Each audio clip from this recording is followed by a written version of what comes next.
Olá, sejam todos bem-vindos a mais uma edição do programa Diálogos Atópicos, produzido pelo Centro Internacional de Pesquisa Atopos. Eu me chamo Marina Magalhães, sou membro pesquisadora do Atopos, professora da Universidade Federal de Campina Grande e doutora em Comunicação, Cultura Contemporânea e Novas Tecnologias pela Universidade Nova de Lisboa. O sexto episódio da série Simpoiese, as formas pandêmicas do habitar, vai tratar da simpoiese ameríndia. E para falar sobre o assunto, convidamos o professor Tiago Franco. Tiago é doutor em Ciências da Comunicação pela Escola de Comunicação e Artes da Universidade de São Paulo e integra também o Centro de Pesquisa Atopos na linha TECO, a digitalização dos saberes locais. Tiago Franco, aqui da Universidade Federal do Amazonas, e hoje nós vamos debater um pouquinho sobre cosmologia ameríndia, sobre conectividades e também entrar um pouquinho na teoria das simpoieses, do conceito das simpoieses. Eu gostaria de destacar, antes de entrar nessas particularidades, algumas palavras importantes para que possamos entender o conceito na sua globalidade. É importante destacar também que durante esse vídeo nós teremos algumas participações ameríndias, para compor aqui o debate. Cosmofagia é um conceito ocidental. A cosmofagia seria, então, a possibilidade ou a condição em que o Ocidente coloca as outras comunidades. Que condição que é essa? É uma condição de um eu engolidor de mundos. O Sartre fala muito, comer o conhecimento, comer o aprendizado. O aprendizado não é a palavra correta, mas o conhecimento, comer o conhecimento. Acho que essa seria a tradução do francês mais fidedigna. E esse comer o conhecimento, para Sotek, tem um fundo que é também uma prática cosmofágica de um eu que engole os mundos, ou o mundo especificamente. O que isso quer dizer? O Ocidente, nas suas narrativas, história, retórica, discurso, são coisas diferentes, mas que culminam na perspectiva de controle da voz, do poder de fala e de contar a história sobre o mundo, sobre a existência, sobre o ser. O Ocidente, de forma geral, segundo esses autores que eu venho citando, consomem conscientemente um espaço filosófico de mundo. Onde eu quero chegar com isso? Desde o momento em que o Ocidente se organiza dentro de uma matriz que Peter Sloterdijk vai chamar de matriz greco-romana, judaico-cristã, científica, informacional, o Ocidente vem narrando as suas histórias, colocando as suas narrativas, contando essas histórias a partir de argumentações retóricas, do discurso, enfim, de um modo muito particular, como se essa fosse uma verdade absoluta. Então a cosmofagia é um modo de engolir os mundos. Vou dar um exemplo. A cosmofagia, na perspectiva do Ocidente, traria, por exemplo, essa narrativa. Existe uma migração dos ameríndios para a vida urbana. Eu diria o seguinte, em diálogo com meu colega aqui, o José Sateré. A floresta amazônica, por exemplo, é um grande território de várias etnias, de centenas de etnias. O território ele é muito mais do que uma terra demarcada. A terra demarcada é algo imposto pelo Estado. Não, é algo que você condiciona uma população a viver dentro de um determinado espaço de terra. Território, então, seria algo que extrapola essa perspectiva de fronteira e, de fato, tem ali elementos que não condicionam os ameríndios numa terra, mas na sua ancestralidade. Então, território é algo maior do que terra demarcada.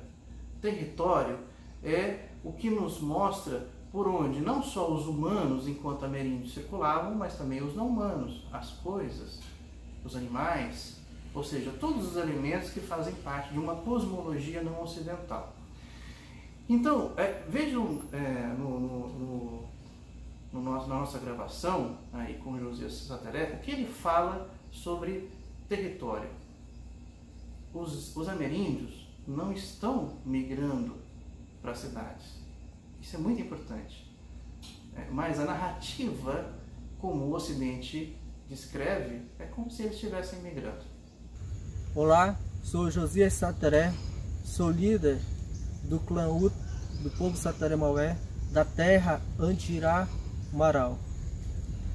Em 1981, a nossa terra Andirá Marau foi invadida por uma empresa francesa chamada Elfquitaine.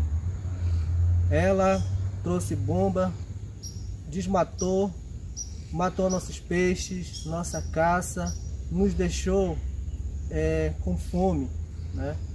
Nos deixou numa condição muito triste, uma condição muito degradante. E nós, para lutar contra essa invasão, a nossa única saída foi lutar pelos nossos direitos. Hoje, nós estamos em contexto urbano, mas não nos estamos aqui porque chegamos na cidade. As cidades eram as nossas aldeias de antes. Nós estamos retornando para as nossas aldeias, já em contexto urbano. E nós buscamos aqui uma educação de qualidade, saúde de qualidade, para benefício do povo indígena Sateré Maué. Então, como disse aí o Josias Sateré, os ameríndios não estão saindo das suas terras demarcadas e indo para as cidades. Aqui, as cidades, o contexto urbano, já eram seus territórios ancestralmente.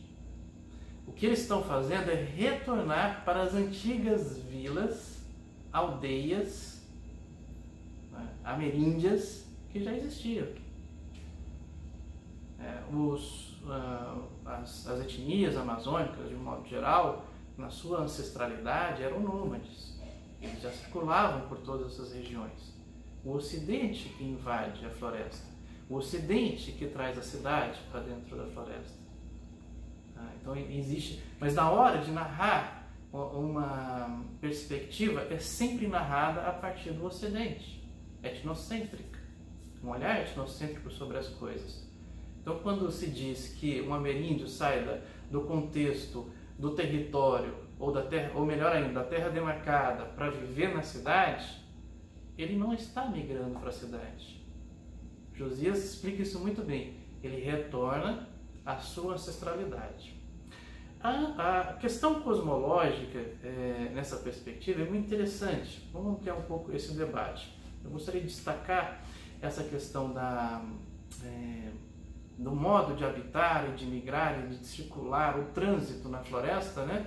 O trânsito continua, essas etnias elas estão confinadas dentro da terra demarcada, porque isso é imposto pelo Estado, mas o trânsito pelo território continua.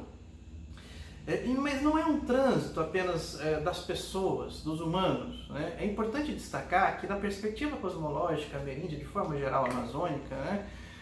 Existem outros elementos não humanos, né, que circulam, que compõem essa paisagem. Então, a perspectiva xamânica vai trazer elementos xamânicos, animais, a própria floresta enquanto vegetação, animais do fundo do rio, animais do céu, enfim, entidades que compõem esse território, que extrapola a ideia da terra demarcada e que também extrapola a perspectiva ocidental. O Ocidente não consegue alcançar essa sensibilidade que, de modo geral, os povos ameríndios amazônicos têm.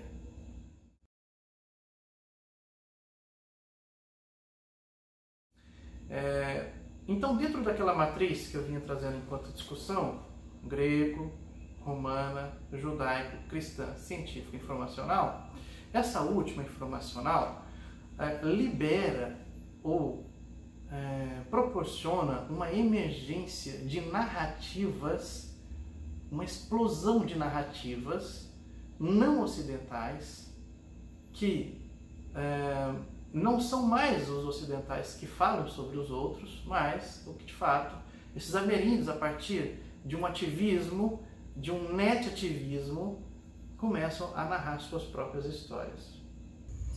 Hoje, a população indígena, né, inclusive os próprios professores, estudantes, as próprias lideranças, né, estão utilizando as tecnologias para tentar divulgar o seu trabalho, para tentar reivindicar, para fazer mobilização, porque nós entendemos que as tecnologias elas são muito importantes para que a população, não só a nível nacional, mas também internacional, entendam e compreendam a nossa realidade, para saber o que nós estamos fazendo, o que nós estamos solicitando e o que nós estamos passando nesses dias, nesses momentos, né, dentro do nosso contexto de luta, do nosso território. Então as tecnologias como o celular, o computador, a internet, eles entram como uma extensão de nossos braços, como uma extensão de nossas vozes,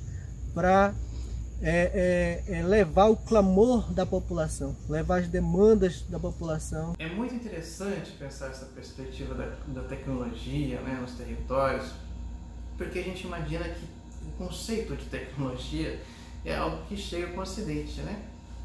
Mas, obviamente, tecnologia, o uso prático da técnica, né, do poder fazer, na perspectiva não ocidental, é muito diferente. Uma vez eu estava numa aldeia Craô e, naquele momento, um pajé, né, entre os Craô não se fala pajé, se fala Guaiacá. Um Guaiacá me levou até um determinado ponto lá no território e a gente estava falando sobre tecnologia. E eu falando para ele de internet, de conexão, de conectar todas as coisas e tal. E aí ele me vira e me mostra assim um mato, né? Um pedaço da floresta. Eu falei assim, bom, e o que viemos fazer aqui? Aí ele me retornou a palavra dizendo o seguinte: aqui é a minha internet. Quando eu quero me conectar com uma pessoa do outro lado do território, eu venho até aqui. Aí uma planta, um pássaro, né, conversa comigo, leva o meu recado e leva até o outro ponto do território. Aí fiquei pensando sobre aquilo, né, como isso seria possível. Obviamente, dentro da lógica ameríndia, a perspectiva xamânica não tem limite de comunicação nesse sentido. É como eles se organizam na cosmologia, né? E eu tenho um depoimento muito interessante que foi gravado durante a tese de doutorado sobre o Craô, né? Sobre a perspectiva Craô da tecnologia. Notem que a perspectiva xamânica já é a tecnologia do Craô. A tecnologia do Craô é quando ele se interessa, né, pelo objetivo, né, dos mais velhos. Porque só assim as pessoas ficam sabendo que é importante, né, a gente estar sempre resguardando aquele do tempo passado, né, que sempre ela pode talvez estar sendo renovado.